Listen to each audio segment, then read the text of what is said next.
A rape without a victim, the untold conspiracy against Swami Nithyananda. Sri Nithyananda Swami was rising fast in popularity in the South Indian state of Tamil Nadu. By 2009, he was a dynamic force of Hinduism, especially his Grand Pada Yatra during January 2009, reviving the true spirit of Hinduism in the hearts of lakhs of people. People at large who benefited from Swami Nithyananda's teachings, services, and life solutions expressed their gratitude in many ways, including joining his mission, donating their properties to enable building temples, schools, and ashrams. Prime property was donated to Swami Nithyananda in Tamil Nadu, Andhra Pradesh, and Karnataka, which attracted powerful forces and land sharks that coveted these properties. This is evident from the fact that during the extortion and blackmail, 2 properties were demanded, in addition to money. Swamiji's popularity as a Hindu guru also brought him into the radar of some vested interest media like tabloid Nakiran and television channels of the Sun Network, who project their ideology as atheism. Who are the background players in this conspiracy? Vinay Bhardwaj. Vinay is a child rapist. In 2009, his shocking incidents of child abuse came to light, and he was barred from the center and subsequently prosecuted by the police. The parents of the child happened to be devotees of Sri Nithyananda Swami. He tried to prevent the parents from reporting the child abuse by threatening to put a false case of sexual abuse on Sri Nithyananda Swami. He broached this topic with his confidant, Arti Rao, asking her whether any sexual abuse by Sri Nithyananda happened to her. She replied that no such incident had happened. Arti Rao. From 2004, Arti was suffering from 4 highly contagious sexually transmitted diseases. She came to Sri Nithyananda Swami in 2005 for spiritual solace. From the beginning, Sri Nithyananda Swami and other disciples around him were well aware of her medical condition. She was estranged from her husband due to her infidelity and was left penniless. So how did she get involved? Well, estranged from her husband, Arti found solace and comfort in the company of one Lenin Kurupan in India. Penniless, she was lured by the greed of making a lot of money, 100 crore rupees. Lenin Kurupan. Lenin came into the Nithyananda ashram in 2006 in the guise of a spiritual seeker to hide from the police. He was wanted by the police for magnetic sex bed scam and for making pornographic movies. Already, he had a prior history of blackmail. He was friends with Nakiran and Sun TV. Proof of this comes from Nakiran's statement that they knew him from a long time ago. Quoting from Nakiran, March 10, 2010, "When we last met him, Sri Nithya Dharmananda, the name given by Nithyananda in the ashram, was wearing saffron, rudraksh, and kumkum, just like Nithyananda. Now he's wearing jeans, pants, t-shirts, and has a laptop." Tamil tabloid Nakiran and Sun TV. Nakiran Gopal was already notorious for his yellow journal, Nakiran. He had close connections with Virupun, who was involved with the international smuggling of sandalwood from South India and extortion cases, including kidnapping of the veteran Kannada actor, Dr. Vijay Kumar. Sun TV is a TV network in Tamil Nadu. The reputation can be inferred from 2 incidents that happened much earlier. The COO, Hansraj Saxena, split from them and revealed in 2012 that they concocted news items to blackmail people, including the Nithyananda video, which he said was created similarly for extortion purposes. Sun Network's license was cancelled by the Ministry of Information and Broadcasting in India on August 28, 2014. With this background, let us look at the timeline of the conspiracy starting in 2009. In mid-2009, Vinay Bhardwaj, an NRI residing in the U.S., was facing serious criminal charges of child molestation in the U.S. The child in question is the daughter of a devotee of Sri Nithyananda Swami. In a desperate attempt to deter the devotee from filing a case against him for the crimes against a child, Vinay Bhardwaj started his attempts to frame Sri Nithyananda Swami in some false legal case and tried to blackmail the family and prevent them from filing the case. Vinay Bhardwaj, who put false charges of sexual abuse, along with Lennon and Aarti Rao, being fired for child rape in August 2009, 8 months before they fabricated the false case. In July 30th, 2009, Vinay Bhardwaj sent feelers to Miss Aarti Rao, a close confidant of his, floating a theory of sexual misconduct, specifically asking her whether she had undergone any kind of sexual abuse by Sri Nithyananda Swami. She flatly denied it and even recorded it in an email. This conversation is recorded in an email by Aarti Rao to one of Sri Nithyananda Swami's secretaries. The email also has Aarti expressing concern over the possibility of false cases being foisted on Sri Nithyananda Swami, and incidentally revealing the very modus operandi that would be used in the next couple of months to frame a false case around him. Vinay says in an email, "Swami has had many relationships with women. Have you had any such experience?" Aarti replies, "I have no direct knowledge of any of these things you are saying. In all my personal experiences, nothing like this has happened to me. I feel there is a group of outcasts, disgruntled ex-devotees, disciples who may feel weak as individuals to raise their voices and issues against Swami, but they must be trying to gather strength in numbers to attack Swamiji and the mission in a bigger and legal way. We all know that one big lawsuit or bad publicity can completely damage Swamiji's image and the mission and set back all his efforts to a large extent. So the beginning of a conspiracy, the seeds of the false case were planted at this time. All the three, Vinay, Aarti, and Lennon, were connected and had strong reasons to create a conspiracy. Vinay's desperate attempt to escape from the impending conviction on the charges of child rape, Aarti's desperate need for money, giving their failing marital relation, Lennon's thirst for revenge for being insulted when reprimanded for his misdemeanor, and his contact with the powerful media like Sun TV and Nakiran. So then the conspiracy was hatched. In December 2009, it was fairly easy. Sri Nithyananda Swami is a public figure who is young and dynamic. Most of his life after his mission started is on videotape for archival purposes. Ranjita is a public figure and actress, and there are enough video footage of hers available across the 80 films she did in various Indian languages.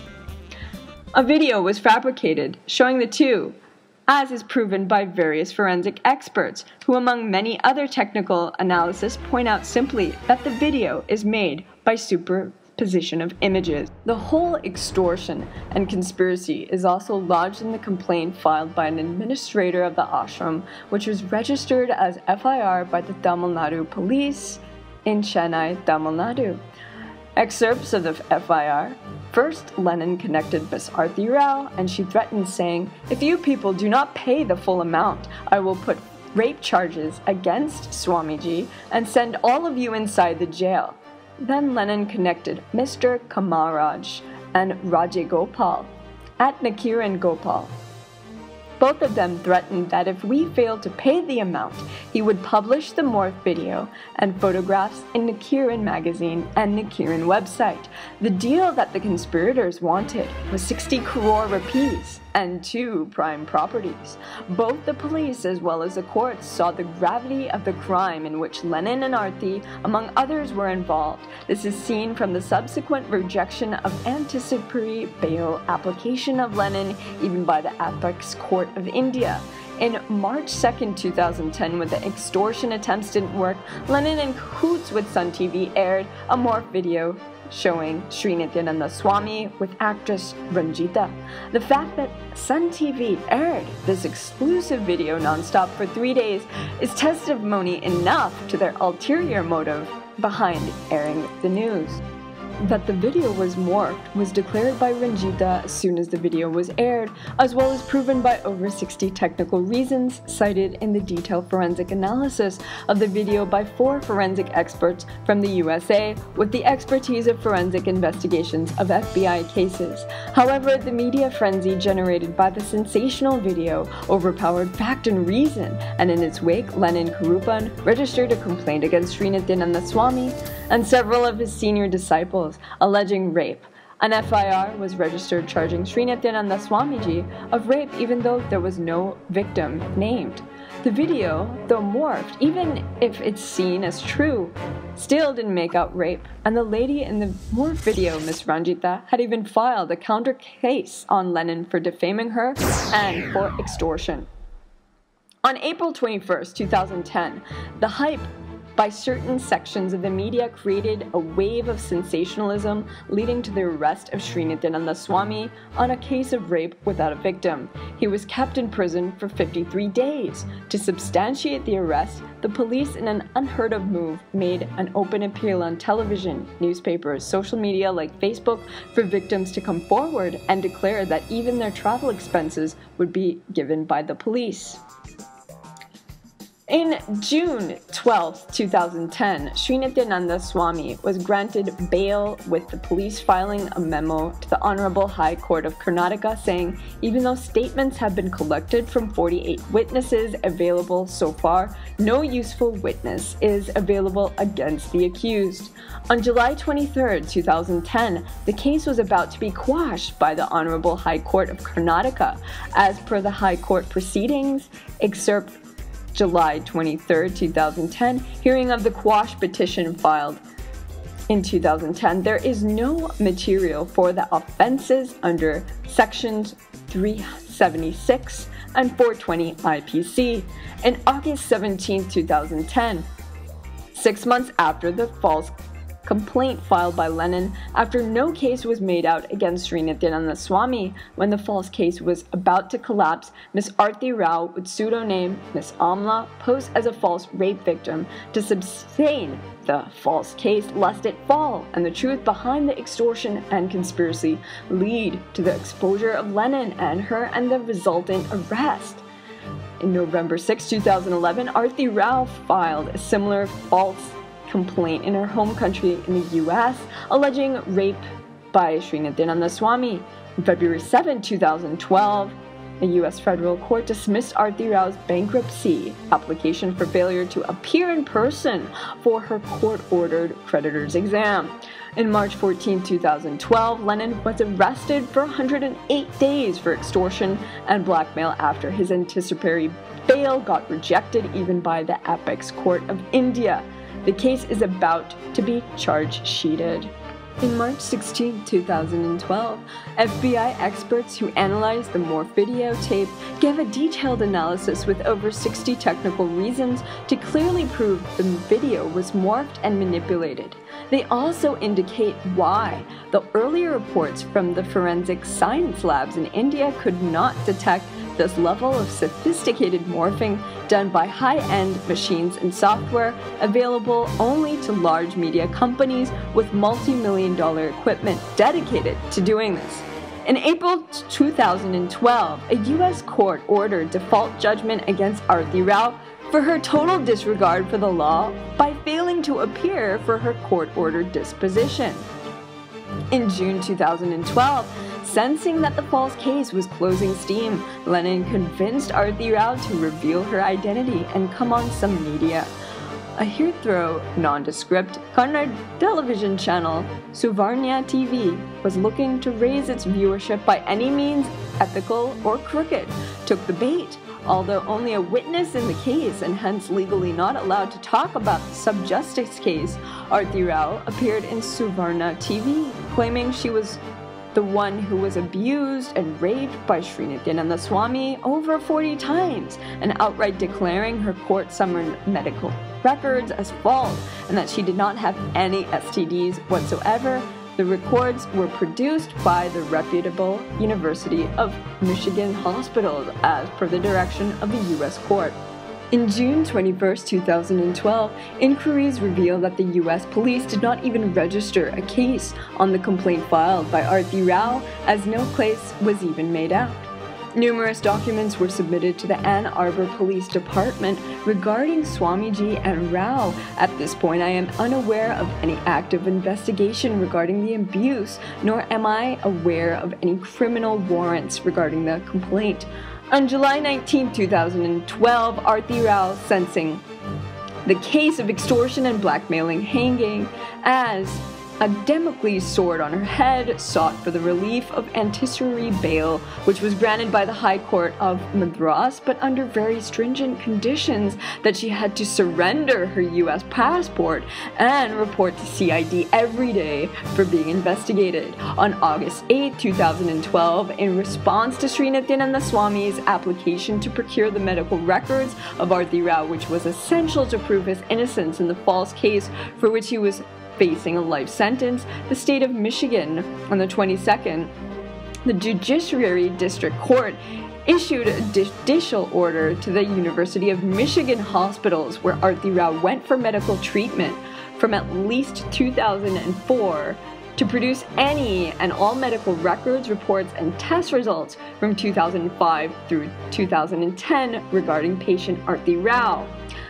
These medical records reveal shocking facts, including Aarti Rao's medical records show that she has the incurable, one of the most highly contagious STD, genital herpes, at least 40% more contagious than HIV, according to HIV Institute study of the University of California in San Francisco, since at least 2004 that she gets transmitted just by skin-to-skin contact and does not even need any physical intercourse to transmit. Sri Nithyananda Swami's medical records as of September 2, 2012 indicates he does not have any STD and could not have had because the STD herpes itself is incurable. This proves clearly that there was no physical contact between Nithyananda and Aarti Rao in any form whatsoever. This clearly proves Aarti Rao is completely lying about her complaint of rape, physical intercourse, oral sex, and anything else for over 5 years from 2005 through 2009. Aarti Rao's medical record of July 19, 2005 says, in a monogamous relationship with her husband. How does Aarti Rao say that she's in a monogamous relationship if she's alleged sexual relationship with Sri Nithyananda Swami? Aarti Rao is in the US as per her medical records on November 30th, 2005. Which is December 1st, 2005 in India when she visited the doctor that day for her disease. Aarti Rao is a 31-year-old female with a past history significant for HSV who presents with a lesion on her right buttock. She also has other areas similar to this on the buttocks and thighs occasionally. She is also worried about an area of itchy skin on her bilateral thighs. She's leaving tomorrow for a 4-month visit to India, as her doctor noted. Aarti Rao claims to be forced into oral sex by Sri Nithyananda Swami in Salem on December 1st, 2005, when she was not even in India as per ashram video archives, while Sri Nithyananda Swami was not even in Salem, but in Birdi Ashram conducting the Nithyananda Spurananda program. So how such a discrepancy? Aarti Rao evidently wrote up her rape chronicle referencing the calendar of Sri Nithyananda Swami, which is available on the organization website. Unfortunately for her in this instance, the program scheduled in Salem was rescheduled, but the webmaster forgot to update the new schedule on the website. Aarti Rao's medical record of June 3, 2010 says the patient is concerned she had exposure to a new partner 1 year ago and reports using condoms for contraception. She wonders if, though oral sex or that episode of vaginal intercourse, she was exposed to sexually transmitted disease. Aarti Rao admits that she has had a new partner in 2009, had oral sex and vaginal intercourse with this person who was HIV positive. In July 2005, after multiple incidences of her alleged rape, Aarti Rao says she is in a monogamous relationship with her husband. Then in 2010, she says she has a new partner since 2009 after all the incidents of alleged rape. Then, by her own admission, where is the question of Sri Nithyananda Swami having any kind of alleged relationship with her? On August 14, 2012, Vinay Bhardwaj was remanded to custody in Seattle, the USA. In September 21st, 2012, Vinay Bhardwaj was sentenced by the U.S. court in Seattle, King County, Washington for 4 years and 9 months in prison for 3 counts of child sexual molestation of the second degree and 1 count of communicating with a minor for immoral purposes. On November 26, 2010, the U.S. court also dismissed the false case filed by Vinay Bhardwaj in which he had made the same false statements of being sexually abused by Sri Nithyananda Swami. The court, seeing the blatantly false and malicious nature of the case, even ordered Vinay Bhardwaj to pay the entire fees and court proceeding costs to Sri Nithyananda Swami. On February 24, 2014, Aarti Rao went back on her false claims of rape and instead declared on oath to the Honorable High Court of Karnataka that Sri Nithyananda Swamiji obtained her consent by fraud. This, even if assumed true, does not even constitute an offense of rape as per the definition of rape in section 376 of the Indian Penal Code in the Indian law. So how can rape be consensual? On August 2014, the U.S. Federal Court in Ohio passed a judgment against Aarti Rao for defaming Sri Nithyananda Swami and for producing the morph video. Aarti Rao was fined close to $500,000 by the court as penalty. This is the second default judgment against Aarti Rao, who faced a similar order by a California court for $25,000 in April 2012. In August of 2014, Sri Nithyananda Swami, as per the order of the court, went for a medical test. The cruel and demonizing tests which caused physical injury to Sri Nithyananda Swamiji were administered to attempt to humiliate him, demoralize his following, and somehow prove that he is capable of sexual activity, something that has already shown impossible by previous medical tests done on him voluntarily by reputed hospitals in India like Fortis Hospital. So what lies ahead? That depends on when the people of the largest democracy wake up to and stop the blatant religious persecution of the leader and the head of the most ancient spiritual organization and the promise of Hinduism, who has just started to share with the world the immense goodness, peace, and fulfillment that the true Hinduism rooted in the ancient Vedic tradition can deliver. The Indian court will come to the same conclusion that the USA, the home country of Aarti Rao, came to. But will false complainant Lenin and false rape victim Aarti Rao, along with their powerful vested interests, leave Sri Nithyananda Swami even alive till then? The answer lies in the hands of you and me. When we stand up to defend the truth, defend life, we can make the powerful change. So here's a call to action. The medical test is successfully done on Sri Nithyananda Swami. We demand the CID Karnataka to do the medical tests on Aarti Rao for the STDs she's carrying and to drop the false case against Sri Nithyananda Swami and arrest the extortionists and blackmailers Lenin and his accomplice Aarti Rao.